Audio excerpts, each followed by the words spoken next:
Boa noite, pessoal. Falando boa noite porque eu tô gravando à noite, mas hoje eu vou falar para vocês um pouco sobre a BIVA, tá? Que é uma análise vetorial de impedância bioelétrica. E essa análise, resumidamente, vou trazer para vocês, para a gente já não cair direto no que é BIVA, né? É uma análise que utiliza os valores brutos dos valores da bioimpedância, certo?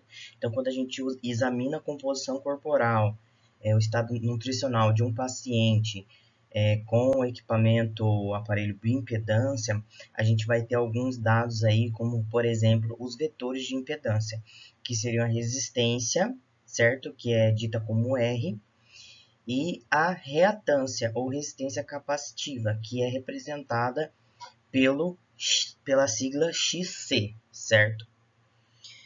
E a BIVA é uma análise que é uma análise que deriva desses valores. E mais para frente eu vou explicar o porquê de se utilizar a BIVA e a importância, né, dela. Então, a BIVA é uma análise vetorial de impedância bioelétrica. Impedância porque a impedância ela é a soma das resistências, que é a resistência em si, simples, e a reatância, certo? Então, essa análise ela se trata de um método gráfico baseado na análise de distribuição bivariável da impedância vetorial, que utiliza esses dois vetores, certo? Que eu já disse anteriormente, padronizados pela altura do indivíduo avaliado. E esses valores eles vão ser plotados num gráfico que a gente chama de gráfico RXC como vetores bivariados. Eu não coloquei referência aqui nessa figura porque foi algo didático que eu mesmo criei até para quando eu entendesse esse esquema de uma variável bivariada, né, um valor bivariado.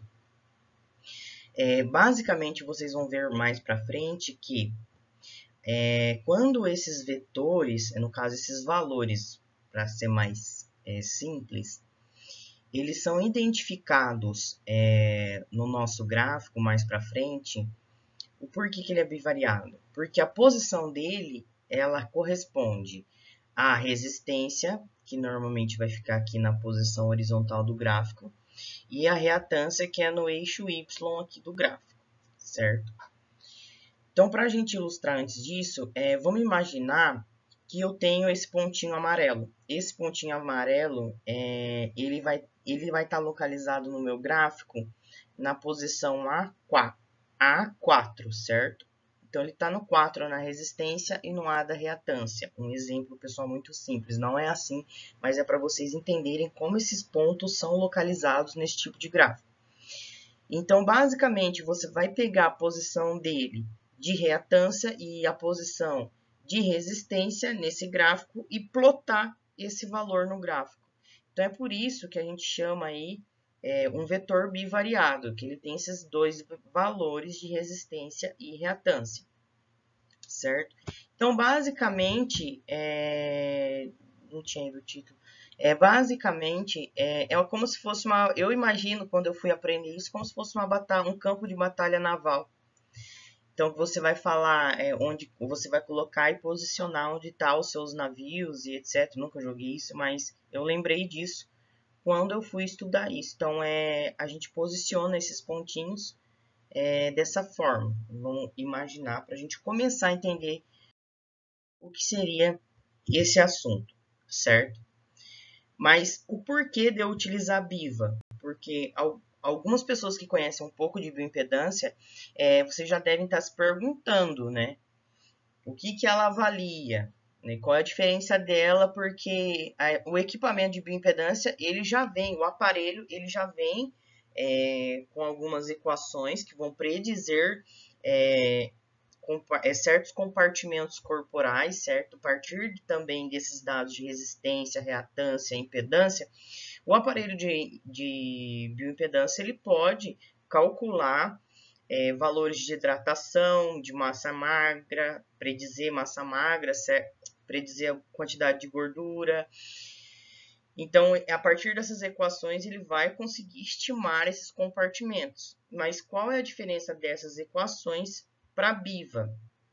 certo? É que a BIVA ela vai permitir avaliar o paciente por medidas diretas da impedância vetorial e não a partir de equações ou modelos que podem ser afetados por erros,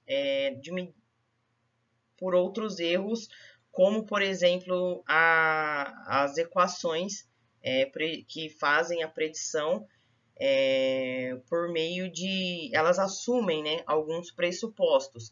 Igual, na maioria das vezes, essas equações elas assumem um pressuposto de que a hidratação dos tecidos moles é uma hidratação fixa e que vai estar em torno de 73%.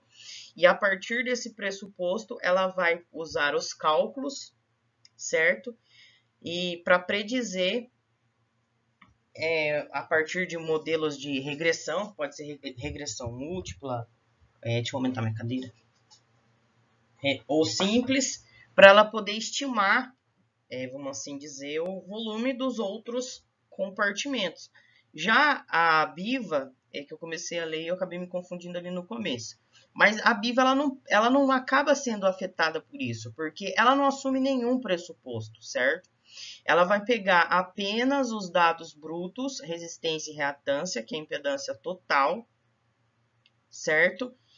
E vai utilizar esses valores para estar fazendo os seus cálculos. Então, o único erro que ela cabe aí é que pode ser um erro direto da medida do equipamento ou alguma variável biológica do indivíduo. Mais para frente a gente vai entender, eu não vou entrar aqui nos cálculos, nos tipos de gráficos e como é feito essas análises de probabilidade que a gente vai ver mais para frente. Mas seria esse o ponto, o X da questão. É que esse tipo de análise ela não assume nenhum pressuposto, como, por exemplo, as equações de predição diretas do equipamento assumem, certo? Ah lá, até foi bom eu bater o olho aqui nessa última frase. Falo aqui que eu esqueci de citar, é que é lógico que a gente tem equações do equipamento de bioimpedância que são validadas e que são ótimas, certo? Que são muito bem validadas. Mas talvez em alguma condição alterada, certo? Se a gente não tiver o cuidado de buscar a melhor equação, em condições alteradas, os algoritmos podem acabar produzindo estimativas erradas dos compartimentos corporais.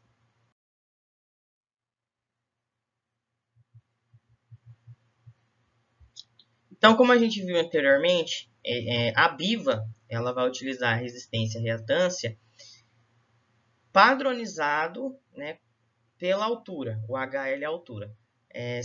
E essas duas variáveis elas acabam sendo consideradas como correlacionadas, aleatórias e normais. Então, quando a gente vai fazer tipo um Z-score, né? A gente vai pegar a resistência e a reatância e dividir pela altura sempre. Por quê? Porque a resistência, eu não expliquei no início, mas para eu poder entrar nesse assunto eu vou falar agora.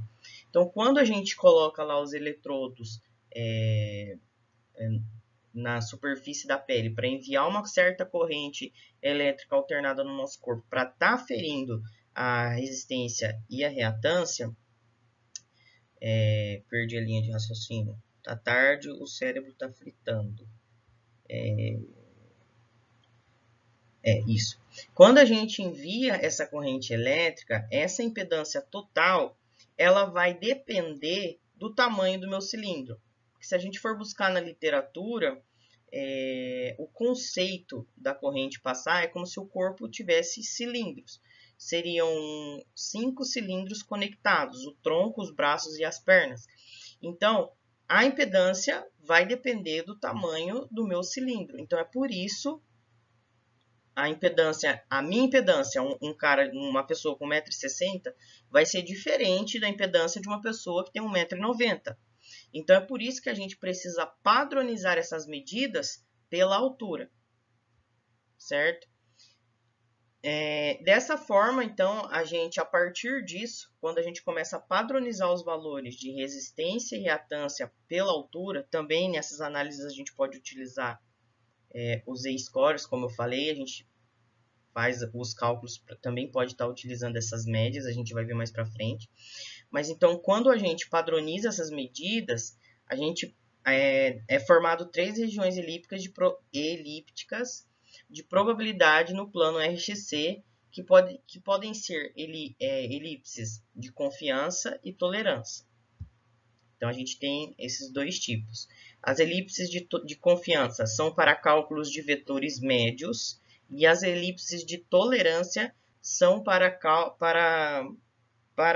os cálculos de vetores individuais. A gente vai entender isso melhor agora.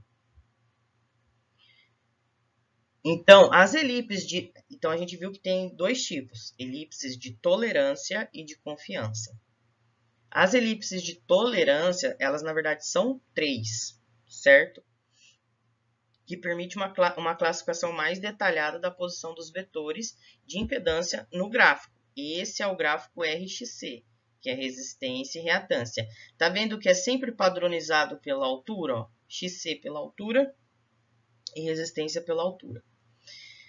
Então, a primeira elipse de 50%, ela é a mediana, se trata da mediana. A de 75% seria o terceiro quartil. E a de 95% seria o percentil. Então, a partir disso, a gente, ao traçar a posição dos vetores de impedância individualmente, a gente vai conseguir classificar a distância de um vetor médio para o ponto de referência por meio dessas elipses de tolerância.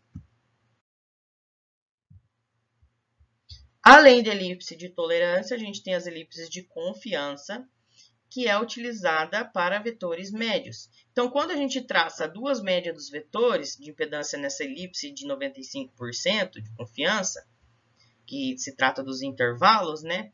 A gente pode estabelecer diretamente a posição média do vetor e a variabilidade da população correspondente. A gente vai ver depois, que eu também vou gravar a tela mostrando o programinha, que na verdade são 2 arquivos do Excel, onde a gente pode entrar com os nossos dados de resistência e reatância, conforme a análise que é correspondente ao estudo, e conseguir formar esses gráficos, tá? É bem simples. Então, no software, que é esse que eu falei que tem os dois arquivinhos, que é o Biva Confidence e o Bia Tolerance, que no caso são as análises de confiança e tolerância, que foi desenvolvido por Piccolo em 2002, essa análise ela pode ser feita com testes com amostras de dois tipos de amostras, que seriam grupos diferentes, por exemplo, o grupo treinamento 1, treinamento de força, e o grupo treinamento aeróbico, que se trata da parte ali do arquivo que chama a BIM ali, que a gente vai ver no programa, Mean Graph Sheet. Não sei pronunciar direito, mas é isso. E também de grupos pareados, que é um tipo de análise utilizado para dados quando a gente faz intervenção. Vou testar, avaliar as minhas amostras e depois de 3 meses de treinamento, vou avaliar essa amostra novamente.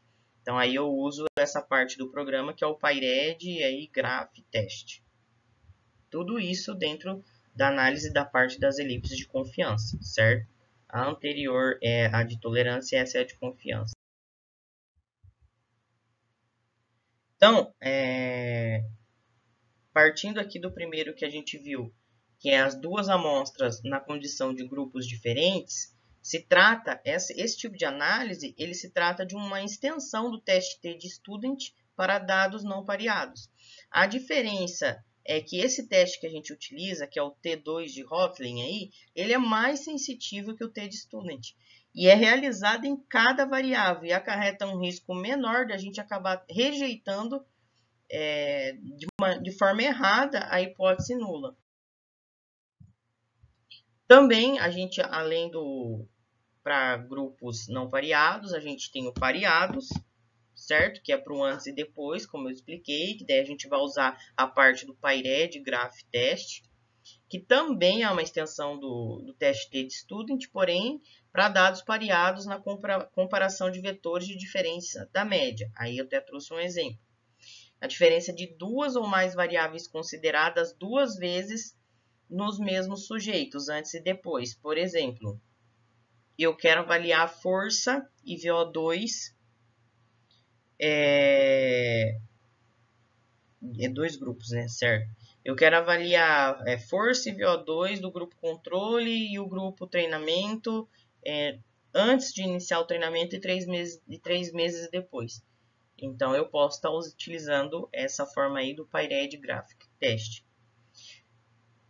Além disso, a gente pode saltar aqui a AMANOVA, que é a análise de variância multivariada, que compara a média de vetores, ela serve para isso também, ou diferença da média de vetores, em situações com mais de 2 grupos feita por meio de testes multivariados, como o lambda de Wilk, para cálculo de probabilidade, é equivalente a esse teste T2 de Hotelling, que é utilizado aqui no programa do Piccoli 2002 para nessas elipses de confiança.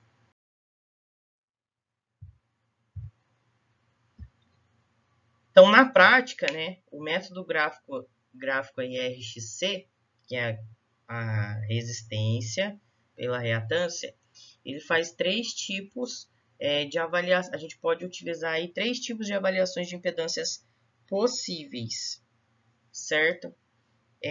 A primeira é a avaliação de um único vetor, que pode medir o primeiro tempo de um sujeito plotando o ponto. Plotar, quando eu falo, é quando eu coloco ali, eu indico o ponto, referencio o ponto no gráfico. Plotando o ponto do vetor sobre a referência bivariada, lembra que é bivariado porque é uma variável com valor de resistência e reatância, que são 2 valores. Das elipses de tolerância, aí ele já dá qual é o gráfico ali do programa que eu vou utilizar. Eu também posso utilizar esse gráfico no segmento de avaliação de pacientes, plotando sobre elipses de tolerância as quebras de linha de trajetórias aleatórias retratadas por medidas sucessivas. Então, eu utilizo esse método quando eu tenho medidas repetidas de vetores de impedância de um certo paciente. E o 3, que a minha câmera vai atrapalhar a gravação da tela. Sorte que depois eu vou trazer só esse número 3, porque eu vou apresentar um gráfico de cada um para ficar mais didático. Então, a avaliação de grupos de sujeitos usando análise bivariada, que é o que eu acho que eu vou estar utilizando no meu caso aí, que eu ainda vou discutir com a professora Débora.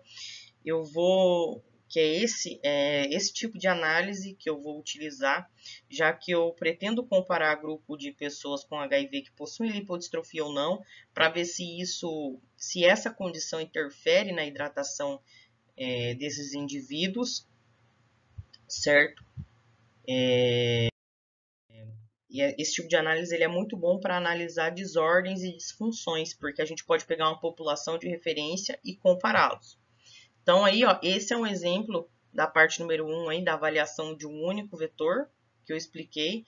No caso, seria esse tipo de gráfico aí, o gráfico RXC. A gente tem as 3 elipses aí de tolerância, a de 50%, a de 75%, a de 95%, e os pontos aí de localização do vetor.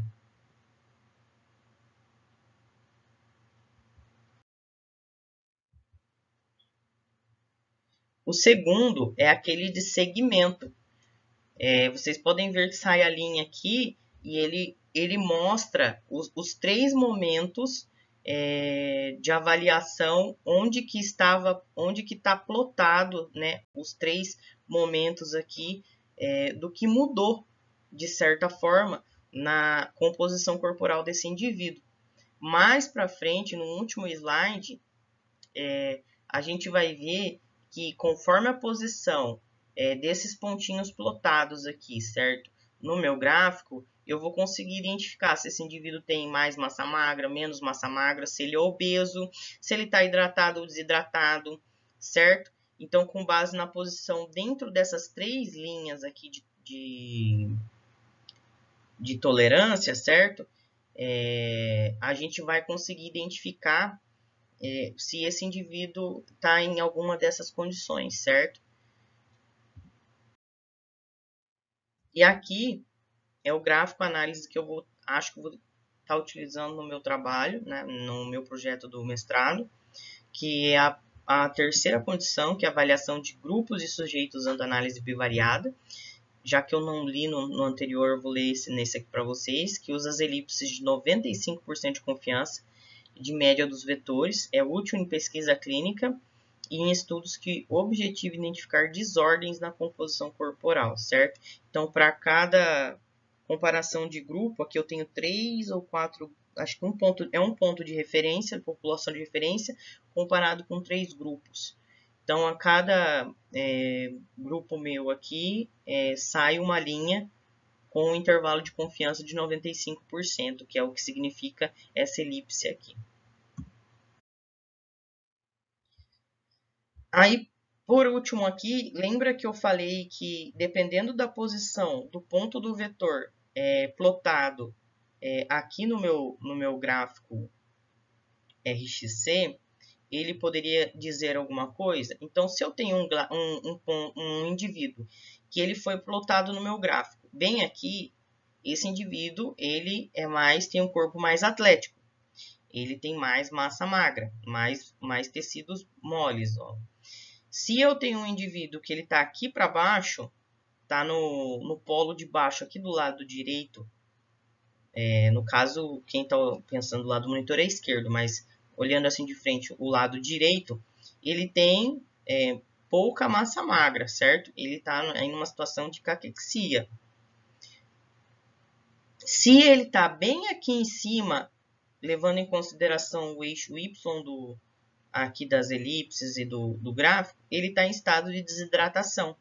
Se ele está aqui embaixo, ele está hiperidratado, ele pode estar numa situação de acúmulo de líquidos. Como que fala? Quando tem acúmulo de líquido? Esqueci o nome.